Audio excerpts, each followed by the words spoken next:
बिस्मिल्लाहिर्रहमानिर्रहीम नहमदुहु व नुसल्ली अला रसूलिहिल करीम अम्मा बाद। मोहतरम भाइयों, बुजुर्गों, दोस्तों, अल्लाह के फ़ज़ल व करम से आज हमने 28वीं तरावीह मुकम्मल की, लेकिन तफसीर हम लोग 25वें पारे की सुनेंगे। जैसा कि कल हमने 24वें पारे के आखिर में सुना था, फिर 25वें पारे में सूरे शूरा शुरू होती है। ये जो सूरत है मेरे मोहतरम बुजुर्गों, इसमें अल्लाह तबारक व तआला फरमाते हैं, मन काना युरीदु हर्सल आखिरती नज़ीद लहू फ़ी हर्सी व मन काना युरीदु हर्सद दुनिया नुअतिही मिन्हा वमा लहू फ़िल आखिरती मिन नसीब। ये आयत में अल्लाह तबारक व तआला ने दुनिया और आखिरत दोनों के ज़िंदगी के पूरे डेफिनेशन को बयान कर दिया। अल्लाह ने फरमाया, जो आखिरत के खेती का तालिब है, मन काना युरीदु हर्सल आखिरती नज़ीद लहू फ़ी हर्सी, हम उसके आखिरत के खेती में बरकत अता फरमाते हैं और उसको बढ़ाते हैं। वमन काना युरीदु हर्सद दुनिया, और जो दुनिया का तालिब है, जिसको दुनिया में ही चाहिए, जो दुनिया की खेती को बढ़ाना चाहते हैं, नूतिही मिन्हा, उसको दे देते हैं। ले भाई, तुझे दुनिया चाहिए, ले ले। वमा लहू फ़िल आखिरती मिन नसीब, लेकिन ऐसे लोगों को आखिरत में कुछ भी नहीं मिलेगा। ये जो आयत है मेरे मोहतरम बुजुर्गों, इसमें अल्लाह तबारक व तआला ने हम तमाम को इस बात का हुक्म दिया है, हम लोग जो आखिरत की फ़िक्र छोड़कर दुनिया के पीछे भाग रहे हैं, तो हमारा ध्यान, हमारी तवज्जो वो आखिरत की तरफ होना चाहिए। इसलिए कि दुनिया जो है, दुनिया, ये जो दुनिया है, आज हमको दुनिया में मज़ा क्यों आता है?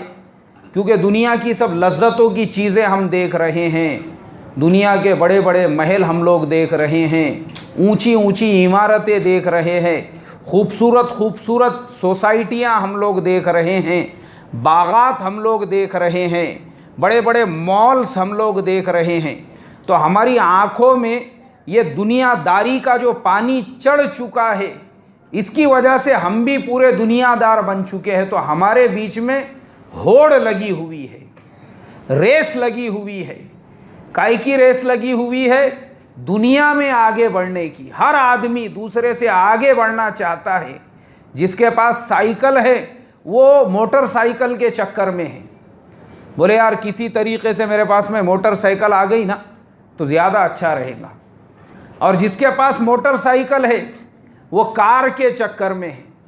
कौन सी लूँ रे? बोले मारुति 800 लूँ, क्या दूसरी कौन सी लूँ? वो कार के चक्कर में है। अरे बोले मारुति 800 तो किलो से मिल रही बाज़ार में, लेने का तो दूसरी बोले नवी शोरूम पे से। वो कार के चक्कर में है।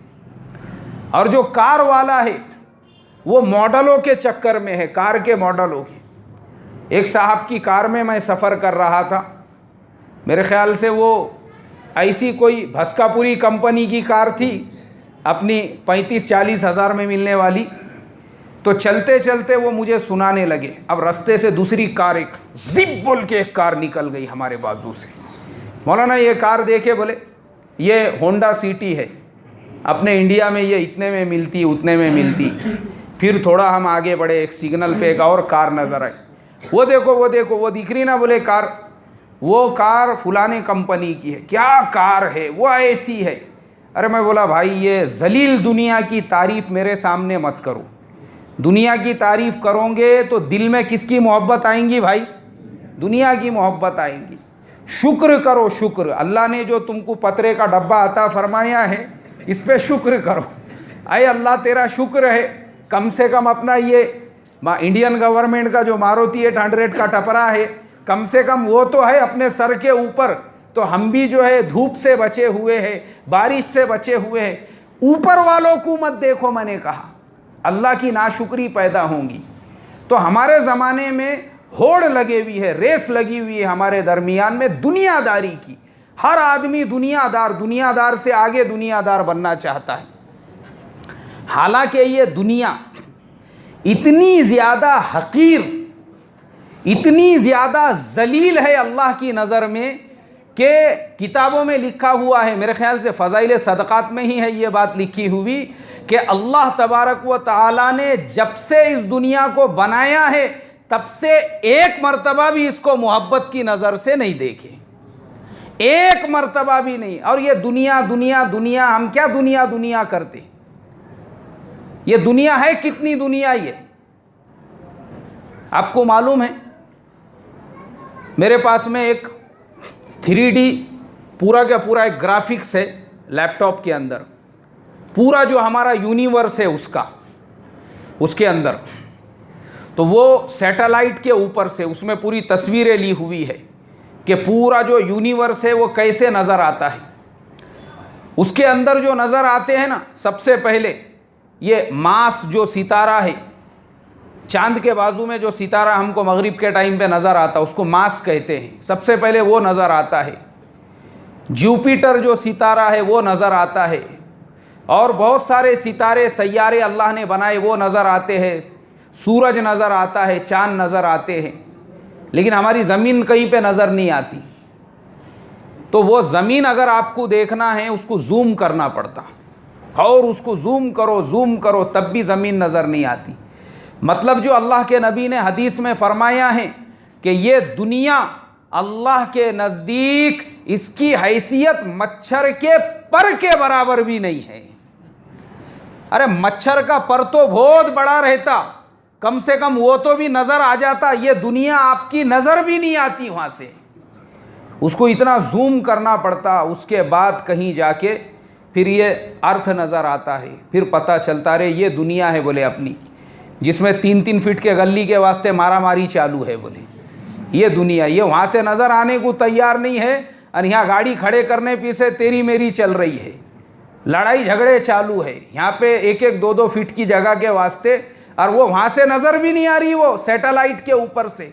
ये है हमारी दुनिया जो अल्लाह के नज़दीक मच्छर के पर के बराबर भी नहीं है। सोचो आप, अल्लाह ने बाकी जो सैयारे, बाकी जो सितारे बनाए हुए हैं, सूरज वो हमारी ज़मीन से 7 करोड़ गुना ज़्यादा बड़ा है। कितने करोड़ गुना भाई? हमारे ज़मीन से सूरज, फिर चांद, फिर दूसरे सितारे सैयारे, ऐसे हमारे से करोड़ों गुना ज़्यादा बड़े हैं। हमारी कोई औकात और हैसियत ही नहीं है। यह है हमारी दुनिया। इसीलिए अल्लाह के नबी सल्लल्लाहु अलैहि वसल्लम के पास हज़रत जिब्रील अलैहिस्सलातु वस्सलाम आए। फाक़े में आप सल्लल्लाहु अलैहि वसल्लम थे, कई दिनों से आपने खाना नहीं खाए थे। अल्लाह के नबी सल्लल्लाहु अलैहि वसल्लम के घर में फाका चल रहा था, भूख की वजह से हज़रत जिब्रील अलैहिस्सलातु वस्सलाम आए और कहा, ए अल्लाह के नबी, अगर आप हुक्म दो अल्लाह आपके लिए ये ओहद पहाड़ को सोने का बना देगा। आपने फरमाया मुझे सोना चांदी दौलत वगैरह नहीं चाहिए, इसलिए कि मैं तो ये चाहता हूँ कि एक वक्त में खाऊं, अल्लाह का शुक्र अदा करूं, और दूसरे वक्त में फाके से रहूं, उसके ऊपर सब्र करूं। यह हमारे नबी ने फरमाया। और हम लोग भाग रहे हैं दुनिया के पीछे। और क्या हैसियत है हमारे दुनिया की, क्या हकीकत है हमारे दुनिया की। अल्लाह के नबी सल्लल्लाहु अलैहि वसल्लम हज़रत अबू हुरैरा रज़ी अल्लाह ताला अन्हु का हाथ पकड़ के मदीने के बाहर लेकर चले। फरमाया आपने, अबू हुरैरा, ये लोग जो दुनिया के ऊपर फ़ख्र करते हैं, घमंड करते हैं, अकड़ करते हैं, मेरे पास ऐसा बंगला है, मेरे पास वैसी हवेली है, मेरे पास ऐसी गाड़ी है, मेरे पास वैसी कार है, मेरे पास ये है वो है, चलो मेरे साथ में, मैं तुमको उनकी हकीकत बताता हूँ। चले हज़रत अबू हुरैरा रज़ी अल्लाह ताला अन्हु साथ में। अल्लाह के नबी उनको मदीने से दूर लेकर गए, जहाँ पे पूरे मदीने वाले अपना कचरा ला के फेंकते थे। वहाँ पे अल्लाह के नबी सल्लल्लाहु अलैहि वसल्लम ने हज़रत अबू हुरैरा से कहा, देखो बोले, ये जो कचरा नज़र आ रहा है उसमें देखे कि बहुत सारे जो कपड़े हैं, कपड़े, वो कपड़े फट गए हुए हैं, उनकी चिंदियां हैं वो कचरा कुंडी के ऊपर। जैसा आपने देखे होंगे हमारे यहाँ पे भी कचरे में पुराने कपड़े, चिंदियां फटे पुराने पड़े हुए रहते, वैसे कपड़े थे। अल्लाह के नबी ने फरमाया, अबू हुरैरा, ये कपड़े और इसकी जो चिंदियां नजर आ रही है, पता है ये कपड़े कौन से है? बोले, आए अल्लाह के नबी, नहीं पता है कौन से है। फरमाया, अबू हुरैरा, ये वो कपड़े हैं जिनको पहनकर लोग फख्र किया करते थे, घमंड किया करते थे। ये मेरा रेमंड का है, बोले, द कंप्लीट मैन, रेमंड के शोरूम से लाए हुआ है, बोले मैंने। हाँ, ये रेमंड का ड्रेस है, बोले मेरा। कहाँ से लाए तुमने? अच्छा, वो फलाने रोड पे जो बैठे हुए रहते फुटपाथ पे, 30 का लिए क्या 40 का मीटर लिए? शोरूम से लेने का, बोले मेरे जैसा। देखो बोले, ये 450 रुपये मीटर का है।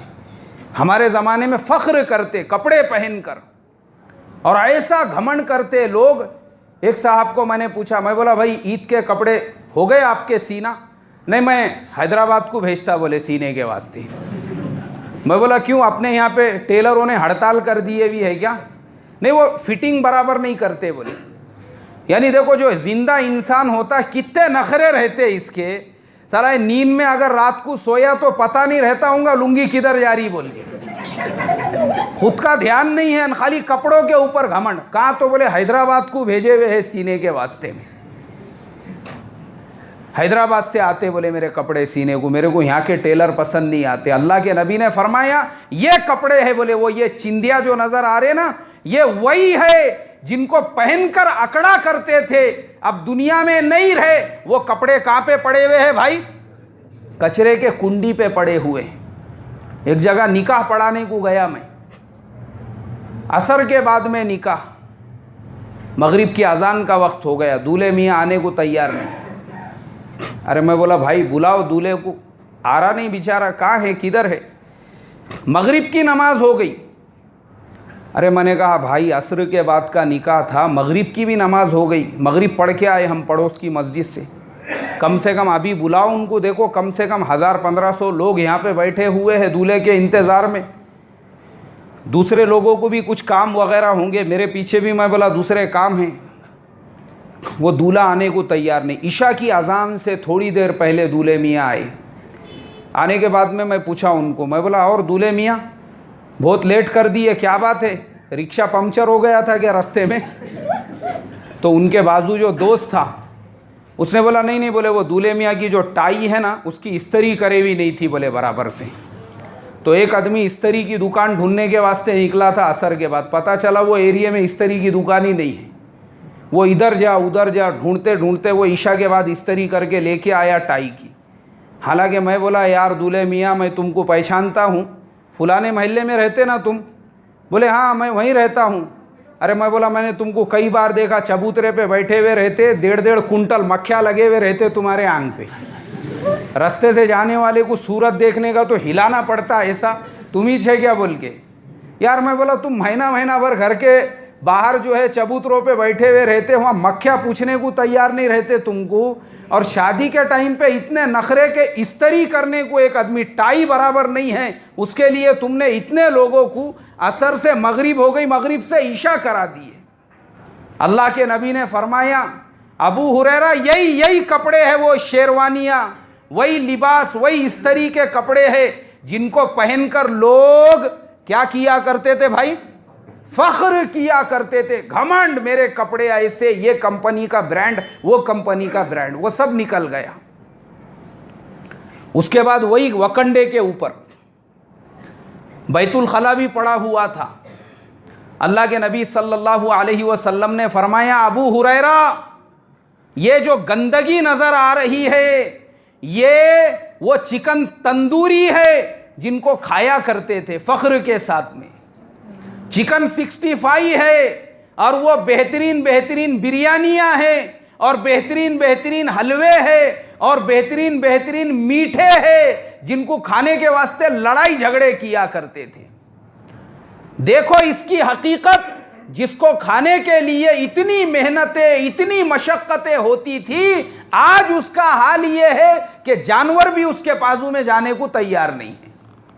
अगर वो कपड़े पे लग जाए तो कपड़े नापाक, और बदन पे लग जाए तो ये हकीकत है उसकी। और देखो ना, हमारे ज़माने में वही तो है, हमारे नखरे कितने हैं। तूने वो होटल का नाम सुना क्या रे? बोले नवी नवी खुली तो बिरयानी बहुत भारी बन रही, बोले वहाँ पे चलो वहाँ जाके बिरयानी खाएंगे। और शादी ब्याह के टाइम पे 10-10 कैटरर्स के पास लोग जाते।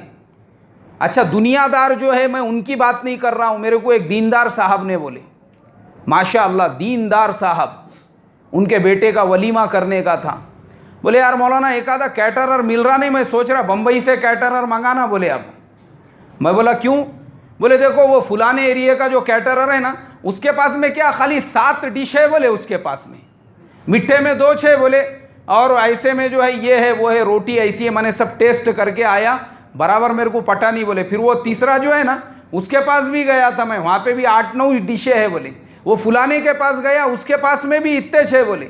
मैंने पूरे देख लिया बोले, मेरे को कोई पट रहा नहीं। बोले मैं सोच रहा बम्बई को जाऊँगा जिसके पास में कम से कम 15 डिश रहना बोले, पकाने वो खिलाने के वास्ते। हमारी नज़ाकतें देखो, नज़ाकतें। मैंने उनको कहा, मैंने कहा यार वो फुलाने एरिए में माशाल्लाह अपने जमात का साथी है, अपने पहचानत वाला है वो, अगर बोले तो मैं कुछ रेट वगैरह भी कम करा सकता हूँ उनसे, अपनी पहचानत के छे वो। नहीं, वहाँ गया था मैं, टेस्ट बराबर नहीं है बोले उनका। हाँ, टेस्ट मेरे को कुछ पटा नहीं बोले। वो कद्दू का जो हलवा था ना, उसमें काजू और बादाम आ रहे नहीं थे निवाले में बराबर बोले, तो वो जमा नहीं बोले अपने को। है अपना साथी, इसमें कोई शक नहीं है, मगर यार वो नहीं जम रहा बोले।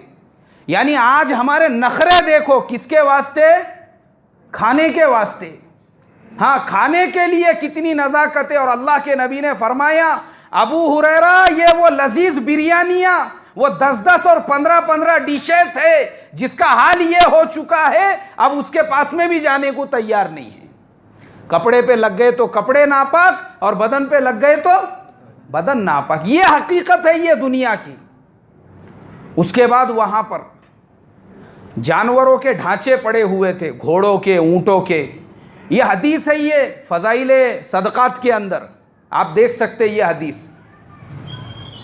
अल्लाह के नबी ने फरमाया, अबू हुरैरा देखो ये ऊँट के जो ढांचे पड़े हुए हैं हड्डियों के और घोड़ों के, पता है ये क्या है?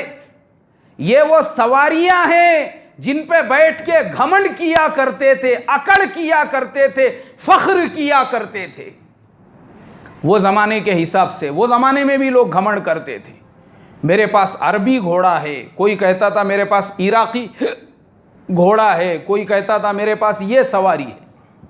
जैसे हमारे आज के ज़माने में हम लोग गाड़ियों पे बैठ के फ़ख्र करते हैं, घमंड करते हैं, और लोगों को दिखाते हैं कि देखो हमारे पास में ये गाड़ी है, वो गाड़ी है, ऐसा है, वैसा है। अरे क्या फ़ायदे का है ये? जलील दुनिया है ये।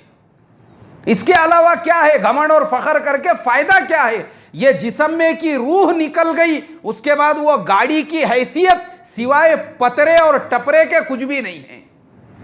और हमारे ज़माने में उसी पे मुसलमान घमंड करता है, अकड़ करता है और फ़ख्र करता है और बड़ापन समझता है, उसको बहुत बड़ापन समझता है। और अल्लाह के नबी ने फरमाया, अबू हुरैरा ये ऊँट और घोड़ों के जो हड्डियों के ढांचे हैं ये वही है। उसके बाद इंसानों की खोपड़ियाँ थी वहाँ पे, इंसानों की खोपड़ियाँ। इंसान जो है, इंसानों की भी हड्डियाँ फेंकते थे वो ज़माने में, कुछ इंसानों की खोपड़ियाँ। अल्लाह के नबी ने फरमाया, अबू हुरैरा ये इंसानों की जो खोपड़ियाँ नज़र आ रही है, जानते हो ये कौन है? कहा है अल्लाह के नबी, नहीं जानता हूँ। फरमाया, अबू हुरैरा ये खोपड़ी वाले वो लोग हैं जिनको बहुत घमंड होता था अपने अक्लमंदी पर, अपनी होशियारी पर, दुनिया के लिए। काय के लिए भाई?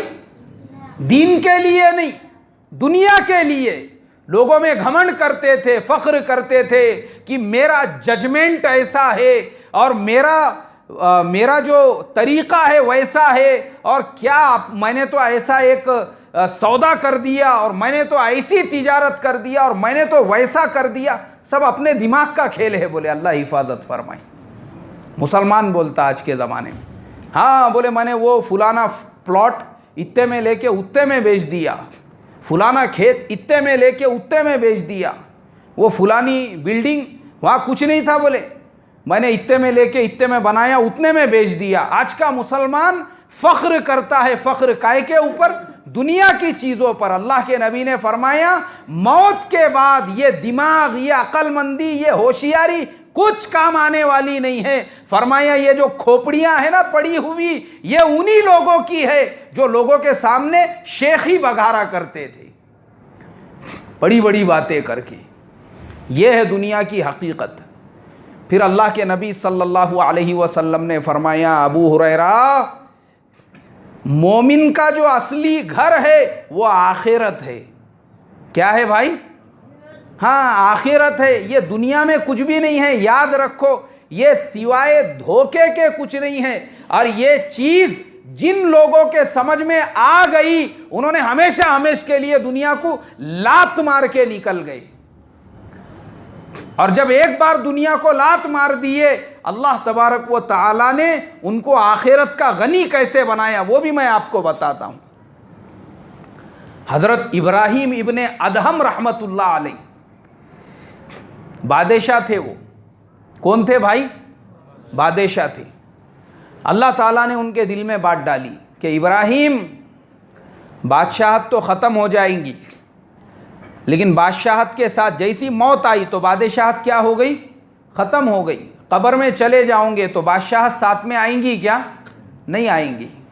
फिर साथ क्या आएगा? जो कुरान में फरमाया, मन काना युरीदु हर्सल आखिरती नजीद लहू फी हर्सी। आखिरत की फ़िक्र करोगे ना तो आखिरत को अल्लाह और बढ़ाएंगे। फरमाया इब्राहीम, आखिरत की खेती की फ़िक्र करो, ये दुनिया के पीछे मत पड़ो। तुम अगर एक बार आखिरत के पीछे लग जाओगे, ये दुनिया तुम्हारे पीछे चलेंगी, फिर तुमको दुनिया के पीछे भागना नहीं पड़ेगा। छोड़ दिए उन्होंने, सब कुछ छोड़ दिया अल्लाह के वास्ते। और सब कुछ छोड़ने के बाद देखो अल्लाह ने उनको कैसे नवाजा, अल्लाह ने उनको विलायत अता फरमा दी, इसलिए कि बादशाह छोड़ दी अल्लाह के लिए। और अल्लाह के इश्क में और अल्लाह की मोहब्बत में दुनिया से एकसू होकर ऐसे हो गए आखिरत की फ़िक्र के अंदर कि उनके वज़ीर, उनके बड़े बड़े उमरा, वो सारे के सारे इनको तलाश करते हुए निकले। ढूंढो, बोले कहाँ है? जंगलों में, सहराओं में ढूंढ रहे हज़रत इब्राहीम इब्ने अदहम को। पता चला कि वो एक दरिया के किनारे तस्बीह पढ़ते बैठे हुए। आए ये सब लोग उनके पास, कहा कि हज़रत आप हुकूमत सब छोड़ छाड़ के आ गए यहाँ पे जंगल में, दरिया के किनारे बैठ गए, वहाँ सब हुकूमत का निज़ाम दिरहम भी जो है वो दरहम बरहम हो रहा है, कोई संभालने वाला नहीं है। चलो बोले आप वो हुकूमत संभालने के लिए। हज़रत इब्राहीम ने कहा, बोले भाई अल्लाह ताला ने मुझे ऑलरेडी एक ऐसी हुकूमत अता फरमा दी है जिस हुकूमत के लिए तख्त की ज़रूरत नहीं है, ताज की ज़रूरत नहीं है, मैं ऑलरेडी हुकूमत कर रहा हूँ। बोले हज़रत ये हुकूमत कर रहे हैं आप, शाही लिबास फेंक के आ गई, ये गोधड़ा ओढ़ दिए आपने और बोल रहे हैं मैं हुकूमत कर रहा हूँ। उन्होंने बोले हाँ मैं हुकूमत कर रहा हूँ। बोले उनके गोधड़े में एक सुई थी, सुई ऐसी बड़ी सुई, उसको निकाले उन्होंने और वो सुई निकालने के बाद फेंक दिए नदी के अंदर। जाओ बोले मेरी सुई ढूंढ के लाओ। अब वो वज़ीर और उनके साथ में जो थे वो पानी में उतर गए, तलाश कर रहे हैं सुई को। अब मुझे बताओ आप, सुई नदी के अंदर मिल सकती क्या? वो कहाँ चली गई सुई का कोई पता ही नहीं। इन्होंने कहा हज़रत वो सुई नहीं ढूंढ सकते। बोले ठीक है अब मैं ढूंढता हूँ। उन्होंने दोनों हाथ उठाए, कहा ए अल्लाह, अगर तू मुझसे राज़ी है और मैंने तेरी रज़ा के लिए इस दुनिया को छोड़ दिया हूँ और तेरी आखिरत के पीछे लग गया हूँ, तो मेरी दुनिया की ज़रूरतों को तू पूरा फरमा और मेरी जो सुई गुम चुकी है वो मुझे वापस अता फरमा। वो पानी में से मछलियाँ आई अपने मुंह में सुई लेकर। हज़रत थानवी रहमतुल्लाह अलैह ने उनकी किताब में लिखा, किसी के मुंह में सोने की सुई थी, किसी के मुंह में चांदी की सुई थी। उन्होंने कहा मुझे सोने चांदी की सुई नहीं चाहिए, मेरी जो सुई है वो मुझे चाहिए। तो एक मछली वो सुई लेकर आई, उन्होंने वो सुई लेके वापस से अपने गोधड़े में लगा दिए। कहा कि देखा मेरे पास में तख्त और ताज नहीं है, लेकिन हुकूमत अभी भी अल्लाह ने मुझे अता फरमाई है। ये हुकूमत कब मिली? जो ज़ाहिरी हुकूमत है दुनिया की, उसको छोड़ने के बाद में मिली। मस्जिद में चले गए वो, भटकते भटकते ऐसे ही वो सब चले गए, वज़ीर वग़ैरह। अब वो मस्जिद के अंदर एक साहब जो है वो भी अपने आप को बहुत बड़ा बुज़ुर्ग समझते थे, अपने आप को बहुत बड़ा सूफ़ी समझते थे, और था भी अल्लाह का मुआमला उनके साथ में ऐसा कि अल्लाह तबारक व तआला ने उनके लिए एक कटोरा भर के दाल और एक रोटी उसका गैब से इंतज़ाम फरमा दिया हुआ था। जो मस्जिद में रहते थे, हज़रत इब्राहीम इब्ने अदहम जब उस मस्जिद के अंदर पहुँचे तो वो जो सूफ़ी साहब थे उनको फ़िक्र हो गई। उन्होंने कहा पहले ही मेरे वास्ते एक रोटी आती, ये बेचारा किधर से भटकते आ गया क्या मालूम, अब आधी देना पड़ेंगी इसको। उससे अच्छा ये है इसको यहीं से रवाना कर दो बोल के उन्होंने हज़रत इब्राहीम इब्ने अदहम से कहा। बोले ये मस्जिद में रात में रुकने की इजाज़त नहीं है। उन्होंने कहा ठीक है, रुकने की अगर इजाज़त नहीं भी है, फ़िक्र मत करो, मैं एक आधे कोने में सो जाऊँगा, आपसे मैं खाना वगैरह नहीं मांगूँगा। हाँ फिर ठीक है, फिर सो सकते बोले तुम मस्जिद में। वो बेचारे को पहले ही फ़िक्र लगी। हमारे ज़माने में होता ऐसा, हमारे घर पे कोई मेहमान वगैरह आए, हम पहले ही बच्चों को बोलते देख मत उधर, नहीं तो रिक्शे का भाड़ा देना पड़ेगा। उनको पहले देन दे, उसके बाद जाके फिर सूटकेस वगैरह उठाना। ये हर ज़माने की बात है। तो वैसी हज़रत इब्राहीम इब्ने अदहम के ज़माने में भी उसने देखा मस्जिद में अगर ये रहेंगे खाना देना पड़ेगा। उन्होंने बोला अरे बाबा तेरा टेंशन मैं पहले समझ गया, तू खाना वाना मुझे मत दे। अब ईशा की नमाज़ हो गई। मस्जिद के अंदर एक महराब था, वो महराब के अंदर एक रिकाबी में कटोरा भर के दाल और एक रोटी आ जाती थी। वो सूफ़ी साहब ने लिए और उधर दीवार की तरफ मुंह करके ऐसा खाते बैठे, पीठ हज़रत इब्राहीम इब्ने अदहम की तरफ, ताकि टोक नहीं लगना बोल के। कहाँ पे मेरा पेट गिट दुखता क्या मालूम। अब हज़रत इब्राहीम इब्ने अदहम जो है उन्होंने 2 रकात नमाज़ पढ़े और अल्लाह से दुआ की। तो थोड़ी देर के बाद सूफ़ी साहब ने देखे कि उधर से भी खाने की आवाज़ आ रही है। उन्होंने पलट के देखे तो वहाँ पे शाही दस्तरखान बिछा हुआ है, उसमें अलग अलग तरह की नेमतें हैं, शरबत है, सारी चीज़ें हैं। और हज़रत इब्राहीम इब्ने अदहम जो है ना, वो माशाअल्लाह उस दस्तरखान के ऊपर खा रहे हैं। अब ये जो सूफ़ी साहब थे इनको बहुत गुस्सा आया। किसके ऊपर गुस्सा आया? अल्लाह ताला के ऊपर गुस्सा आया, उनके ऊपर नहीं आया। किस पे गुस्सा आया? अल्लाह ताला पे। इन्होंने फ़ौरन दोनों हाथ उठाए वो सूफ़ी साहब ने और कहा ऐ अल्लाह, तू जानता है तेरे लिए मैंने पूरी दुनिया छोड़ दिया और मस्जिद का कोना पकड़ के बैठ गया। पिछले इतने सालों से मैं तेरी इबादत कर रहा हूं, तो मेरे वास्ते खाली एक रोटी और कटोरा भर के दाल, और ये कौन है तेरा बंदा ऐसा जिसके लिए जन्नत का शाही दस्तरखान उतरा हुआ है। अब देखो, जो अल्लाह के मकबूल बंदे होते हैं उनको इल्हाम होता है। बहुत सारे वाक़ियात हैं। हज़रत अब्दुल कादिर जिलानी का भी वाक़िया है, उनको बादल में से आवाज़ आई, वो मैं फिर कभी सुनाऊंगा पूरा तफसील में। ऐसे बहुत अल्लाह वाले, वो अल्लाह से, अल्लाह उनको इल्हाम अता फरमाते हैं। अब ये जनाब जो जोश में आ गए थे, इनको भी फ़ौरन अल्लाह की तरफ से आवाज़ आई, इल्हाम हुआ, कहा तुझे तेरी औकात पता है? तू कौन है? तू फुलाने बाजार के अंदर घास खोद के बेचा करता था, तो हमको तेरे ऊपर रहम आया, इसलिए हमने तेरे लिए कटोरा भर के दाल और एक रोटी का इंतजाम कर दिए। और वो जिसको तू मस्जिद में रुकने नहीं देना चाह रहा था, अरे वो बादशाह है, बादशाह वक्त का, और बादशाह छोड़ के उसने मस्जिद का कोना पकड़ा है। हमारी जिम्मेदारी बनती है हम उसको वैसा ही खाना खिलाए जैसा वो छोड़कर आया है, इसलिए हम उसका इकराम कर रहे हैं। अब सुन, अगर तेरे को यह कटोरा भर के दाल और रोटी पटरी होंगी तो ठीक, नहीं तो तेरा खुरपा फुलानी जगह पे रखे हुआ है। हाँ, ले खुरपान खुरपना शुरू कर वापस से। बहुत सोकाए गया फुकट का कटोरा भर के दाल और रोटी खा खा के, शिकायत भी कर रहा अल्लाह में ऐसे। आवाज़ आई ऐसी, उसको इल्हाम हुआ। ये अल्लाह का ख़ास मामला होता है। तो मैं आपको जो बता रहा हूँ इस आयत की तफसीर, जो फरमाया मन काना युरीदु हर्सल आखिरती नज़ीद लहू, एक बार आखिरत के लिए जो निकल गया अल्लाह तबारक व ताला उसका कफील बन गए। और दुनिया के पीछे भागेंगे ना, कितनी भी दुनिया कमा लो, कुछ फ़ायदा नहीं होने वाला है। कुछ भी फ़ायदा, इसलिए कि इंसान का पेट सिर्फ कब्र की मिट्टी भर सकती है। क्या भर सकती है भाई? कब्र की मिट्टी भर सकती है, इंसान का पेट नहीं भर सकता। इसको एक घर हो गया तो दूसरे की फिक्र, अरे यार वो वहाँ पे प्लॉट बिक रहा था, बोला नहीं रे, बोले तूने मेरे को, यार है क्या ऐसा दोस्ताना रहता क्या, मेरे को बोलने का था ना, मैं लेता था ना वहाँ पे। अरे नहीं, तुमको खुद का घर है ना, अरे हाय बाबा फिर भी लेते थे, बोले अपन। पेट नहीं भर सकता इंसान का। एक दुकान हो गई, दूसरी दुकान, बोले कैसा है, दो चार दुकाना हो गए अपने भी बाजार में तो अच्छा है।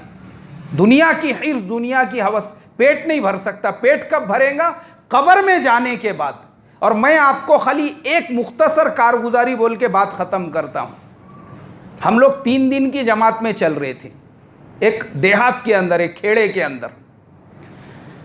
अब हम लोग गश्त करते करते एक दुकान पे पहुँचे, और वो वहाँ पे कोई साथ देने को भी तैयार नहीं। वो खाली मस्जिद के इमाम साहब वही रहबर थे, मैं मुतकल्लिम था, और मेरा जो दूसरा लड़का है, छोटा लड़का हुसैन, वो भी हमारे साथ 3 दिन जमात में था, वो अमीर था हमारे जमात का। तीनों मिलके हम पहुँचे वो दुकान पे, वहाँ पे मुलाकात के लिए। अब वो काउंटर के ऊपर इतना रश, कम से कम 8-10 मज़दूर जो है वो दुकान में काम कर रहे, वो बात सुनने को तैयार नहीं। हम लोग बाहर खड़े हुए, अरे भाई काउंटर पे जो सेठ बैठे हुए, अब फुर्सत मिलेंगी, तब फुर्सत मिलेंगी, जब फुर्सत ही नहीं उनको। 10 मिनट तक रुके। अब वो इमाम साहब तो महल्ले के थे, उनको पहचानते थे वो, इधर आओ इधर आओ इमाम साहब इधर आओ, हाँ क्या है जल्दी बोलो। बोले यहाँ पहले बाजार का दिन है, रश दिख रहा नहीं तुम्हारे को, यार तुम लोग उठे गए छूटे, जब देखो जब आ जाते रहते। हाँ बोलो क्या है। इमाम साहब ने बोले थोड़ा बाहर की यार नहीं आता, बोले मेरे पास 5 मिनट भी टाइम नहीं है, यहीं बोलो, बोले मेरे को क्या है। फिर मैंने उनसे बात किया, मैंने बोला देखो चाचा कैसा है, अल्लाह ने मेरी आपकी और क़यामत तक आने वाले इंसानों की कामयाबी अपने दीन में रखी, बस तकरीर यहीं मत सुनाओ, बोले मेरे को तुमने यही बयान शुरू कर दिए। बोले यार अरे जो मुद्दे की बात है वो बोलो ना, जमात आई हुई है ना, हाँ ठीक है देखता मैं, मगरिब में जमा तो आ जाता मस्जिद के अंदर। उसके बाद वो लग गए वापस अपने काम। अरे यहाँ फुर्सत नहीं ना, बोले यार यहीं बयान शुरू कर दिए, बोले ये हज़रत ने। हम लोग निकल गए वहाँ से, चले गए मस्जिद में, और फजर की नमाज में इमाम साहब ने बताए, मौलाना बोले वो काउंटर पे के सेठ का रात में इंतकाल हो गया। इन्ना लिल्लाहि व इन्ना इलैहि राजिऊन। कितने मिनट की फुर्सत नहीं थी? 5 मिनट। दीन की बात सुनने की भी, अरे मेरे को सब देखना पड़ता, बोले मजदूरों को देखना पड़ता, दुकान का हिसाब देखना पड़ता, सब देखना पड़ता। अब ये यहाँ और तुम्हारे लिए 5 मिनट दीन के बात सुनने के लिए टाइम नहीं था। अल्लाह ताला ने परमानेंटली फुर्सत कर दिया। बैठो अब कब्र के अंदर, एक बड़ा तुमको साथ में दफ्तर और 2-4 पेन दे देंगे, अब वहाँ बैठे बैठे हिसाब ही करने का।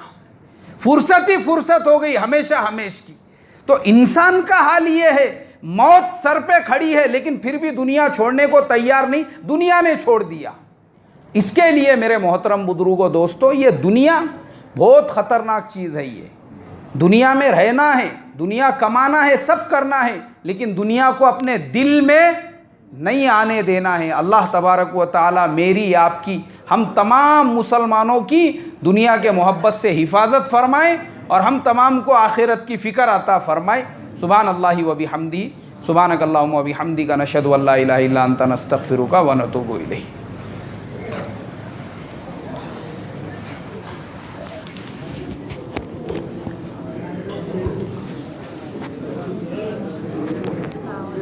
वालेकुम अस्सलाम।